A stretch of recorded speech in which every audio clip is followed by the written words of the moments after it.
এখন কাশক্ষেত পেয়ে সাপের খোলসটা দেখে ফেললাম। এবার পালিয়ে যাবো এখান থেকে, কারণ একদম টলটল করছে চারিদিকে। আমরা কোথায় যাবো জানি না, বাট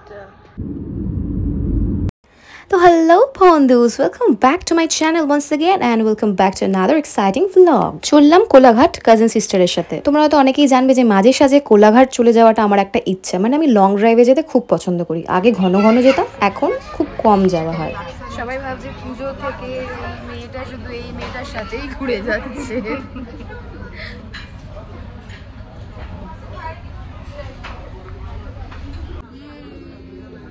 তুমি কি খাচ্ছ এখন? এটা ভাটুরা বলো। ভাটুরা কোনটা কোনটা? ভাটুরা বল। এটা রাইট।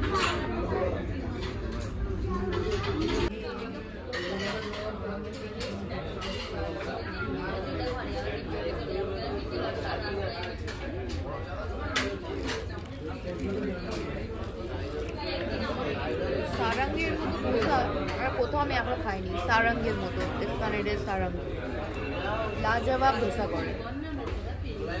এক প্লেট ছোলে ভাটুরে অর্ডার করে খেতে পাচ্ছে না, এখন আমাকে বলছে খেতে। আমি কি মানে আমি নিজে ধোসাটা পুরোটা খেয়েছি, এরপরে নাকি আমি ছোলে ভাটুরে খাবো। মানে আমাকে দেখে কি মনে হয় আমি খুব খাই, অ্যাকচুয়ালি তার নয়, আমি অনেক কম খাই। বাট সরু পেটে গরু ধরে বেশি, কিন্তু সরু পেটে গরু ধরছে না, মানে ছোলে ভাটুরে ধরছে না।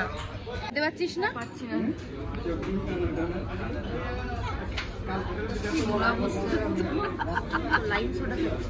লাইম সোডা খাচ্ছি যাতে পেটে একটু জায়গা হয়। খাওয়া দাওয়া হয়ে গেছে, এখন আমরা কোথায় যাবো জানি না, বাট একটু ঘুরবো। কোলাঘাটে কি ঘুরবো, এক জায়গাতে কি আর ঘুরবো। তো একদম সকাল 7টার সময় বেরিয়ে পৌঁছে গেছিলাম কোলাঘাটের শেরি পাঞ্জাবে খেতে। কেন জানি না খুব ইচ্ছা করছিল, বিকজ বাড়িতে থাকতে থাকতে খুব বোর লাগছিল। আর যখনই আমার খুব বোর লাগে তখনই আমি গাড়ি নিয়ে বেরিয়ে পড়ি কোলাঘাট আসতে, আমার খুব ভালো লাগে তাই জন্য। অনেক সকাল, মানে কোলাঘাটে আমার সব রকম টাইমে আসার একটা অভ্যাস আছে, মানে ভোরবেলা, মাঝ রাত্রিবেলা, বিকেলবেলা, সন্ধ্যেবেলা, সব বেলাতে আমি মোটামুটি কোলাঘাটে এসেছি। এতটা সকালে এই 10টা নাগাদ বোধহয় ফার্স্ট আসলাম, কি ছোটোবেলা তো এসেছিলাম, এখন বড় হওয়ার পর বোধহয় এখন এসেছি। এখন গাড়ির জন্য ওয়েট করছি, গাড়ি কখন আসবে দেখা যাক। আমার গাড়ি কই? ওই যে আমাদের গাড়ি আসছে।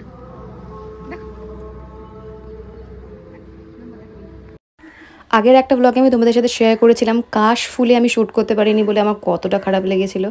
আর সেদিনকে আমি এতগুলো কাশক্ষেত দেখেছি যে আমার মন ভরে গেছে।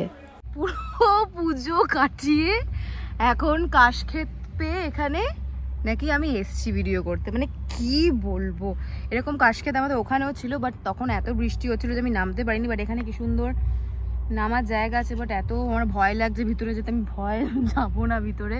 খুব সুন্দর কাশক্ষেতটা, ওয়াও। এখানে আসলাম তাই জন্য কাশক্ষেতে অ্যাটলিস্ট ছবি তো হলো, ওয়েস্টার্ন পরেই হোক, বাট কাশক্ষেতে ছবি তো হয়ে গেল। হা হা। আর ঠিক যে জিনিসটা ভয় পাচ্ছিলাম সেই জিনিসটারই ওখানে খোলস পড়ে থাকতে দেখলাম। ফেললাম, এবার পালিয়ে যাবো এখান থেকে, কারণ আমি এই জিনিসটারই ভয় পাচ্ছিলাম। এই মানে ওরে বাবারে ভয়ঙ্কর জিনিস, খুব ভয় পাই আমি এই জিনিসটাতে। ওই জন্য এখন পালিয়ে যাচ্ছি এখান থেকে। পিছনে কি সুন্দর কাশক্ষেত, ওয়াও। কাশক্ষেতকে বাই বাই, লাইফকে টাটা করা যাবে না।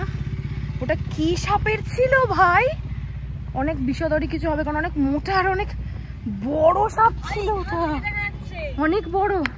আমার মা আমাকে বারবার সাবধান করেছিল যে কাশক্ষেতে যদি নামিস খুব সাবধানে যাবি, তার কারণ কাশক্ষেতে কিন্তু প্রচণ্ড সাপ থাকে। তো সেদিকে বেশি কিছুই করিনি। আর এই হলো রূপনারায়ণ। বিগত 3-4 মাস ধরে আমাদের পশ্চিমবঙ্গে বর্ষাকাল বিরাজমান বলে একদম পার অব্দি জল উঠে এসছে। টানা বৃষ্টির জন্য কয়েকদিন পুরো একদম রূপনারায়ণের জল পুরো পার অব্দি চলে এসছে, পুরো একদম টলটল করছে চারিদিকে। মানে এখন তো মানে পশ্চিমবঙ্গে প্লাস কলকাতাতে বেশি, সারা বছরই এখন বর্ষাকাল, আলাদা আর কোনো ঋতু নেই। সব সময় বৃষ্টি হচ্ছে, গরমকালে বৃষ্টি, শীতকালে বৃষ্টি, পুজোর সময় বৃষ্টি, শুধু বৃষ্টি আর বৃষ্টি। ইনফ্যাক্ট এখনো বাইরে মেঘলা ওয়েদার, যখন তখন বৃষ্টি নামতে পারে।